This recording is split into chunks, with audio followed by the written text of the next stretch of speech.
प्रिय भाइयों बहनों नमस्कार। 26 जुलाई को करगिल विजय के 21 वर्ष पूरे होंगे और करगिल विजय के लिए हमारे 75 सैनिकों ने अपना बलिदान दिया। ये उत्तराखंड का इतिहास रहा है कि जब भी देश को सैनिकों की जरूरत हुई, शहादत की जरूरत हुई, तो उत्तराखंड ने उसमें अपनी भूमिका अग्रिम रूप से निभाई। करगिल का युद्ध ये सामान्य युद्ध नहीं था, ये असामान्य था, अभूतपूर्व था। शत्रु हजारों फीट की ऊंचाई पर था और हम नीचे थे। ये लड़ाई ऐतिहासिक लड़ाई थी। ऐसी लड़ाई न पहले लड़ी गई, न भविष्य में इस तरह की लड़ाई की संभावनाएं लगती हैं। ऐसे में हमारे सैनिकों ने जो बलिदान दिया, मैं उन सभी बलिदानियों को प्रणाम करता हूं, नमन करता हूं। उनकी जो वीरांगनाएं हैं, उनके जो बच्चे हैं, उनको ये विश्वास दिलाना चाहता हूं कि उत्तराखंड सरकार सदैव अपने सैनिकों के साथ खड़ी है। ये मैं उनको आश्वस्त करना चाहता हूं। मैं यह भी बताना चाहता हूं, उत्तराखंड राज्य पहला राज्य है जिन्होंने शहीद सैनिकों के परिजनों को, उनके जो आश्रित हैं, उनको सरकारी नौकरी देने का काम किया है। जो धनराशि दी जाती है, हमारा स्पष्ट मानना है कि राशि चाहे कितनी अधिक हो, एक समय सीमा के अंतर्गत तो फिर समाप्त हो जाती है और इसलिए उनके आश्रित को सरकार की तरफ से सरकारी नौकरी का प्रावधान किया गया।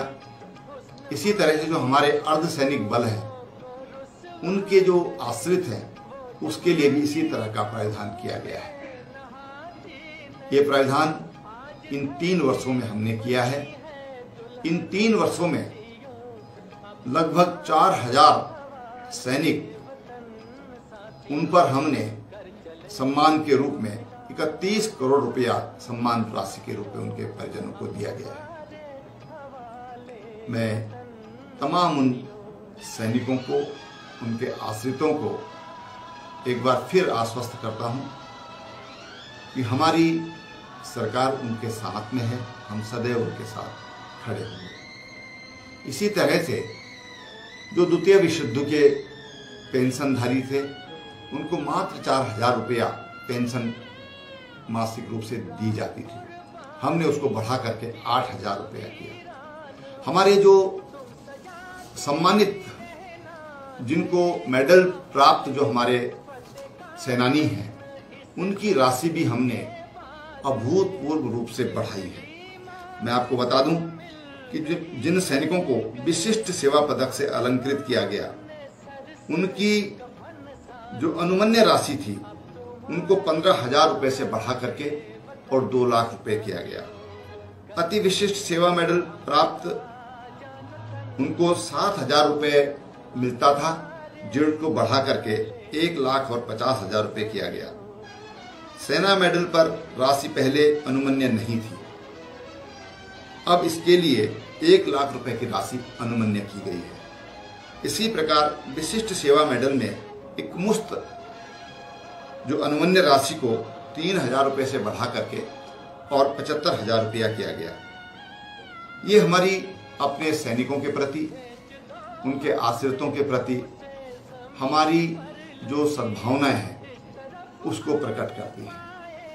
और इसलिए मित्रों, मैं अपने तमाम जो हमारे सैनिक भाई हैं, हमने इसके लिए देहरादून में एक जो डिसेबल्ड हमारे सैनिक होते हैं, उनके बच्चों के लिए लैंसडाउन में एक विद्यालय था। वहाँ पर अच्छी शिक्षा के अभाव के कारण हमने देहरादून में उसके लिए एक हॉस्टल बनाया। सेना को हमने उसके लिए 2 करोड़ रुपया दिया गया। आज उन बच्चों की चॉइस है, उनके पास अनेक विद्यालय हैं, वो अपने योग्यता के अनुसार उन विद्यालयों में पढ़ सकते हैं। यही नहीं, हमने उनके बच्चों के लिए, जो बच्चे कंप्यूटर ट्रेनिंग करना चाहते हैं, देहरादून और ऊधम सिंह नगर में उसके लिए कंप्यूटर ट्रेनिंग का भी हम लोगों ने उनके लिए व्यवस्था की। इसके अलावा मैं बताना चाहता हूं कि राज्य सरकार ने होम स्टे नीति हम लाए, पिरूल से बिजली बनाने की नीति हम लाए, सौर ऊर्जा की नीति हम लाए हैं। उसमें भी हमारे जो सैनिक परिवार हैं वो भी उसमें सहभागी हो सकते हैं, उन योजनाओं का लाभ ले सकते हैं। मैं तमाम अपने सैनिक भाइयों को आज करगिल विजय दिवस के अवसर पर, जिसे शौर्य दिवस के रूप में मनाया जाता है, उनको पुनः उन सैनिकों का स्मरण करते हैं। इसके साथ ही मैं स्मरण करना चाहूँगा तत्कालीन प्रधानमंत्री श्रद्धेय श्री अटल बिहारी वाजपेयी जी, जिन्होंने सैनिकों के लिए जो सम्मान उन्हें दिया, सैनिकों के जो पार्थिव देह होती थी, जो शहीद हो जाते थे सीमाओं पर, उनको घर तक पहुंचाने का। और यही नहीं, उनके सम्मान में आज हम देखते हैं कि हजारों भीड़ उमड़ पड़ती है। आज श्रद्धेय अटल बिहारी वाजपेयी जी, जो अब हमारे बीच में देह रूप में नहीं है, उनको भी आज हम स्मरण करते हैं, उनको भी अपनी श्रद्धांजलि अर्पित करते हैं। जय हिंद।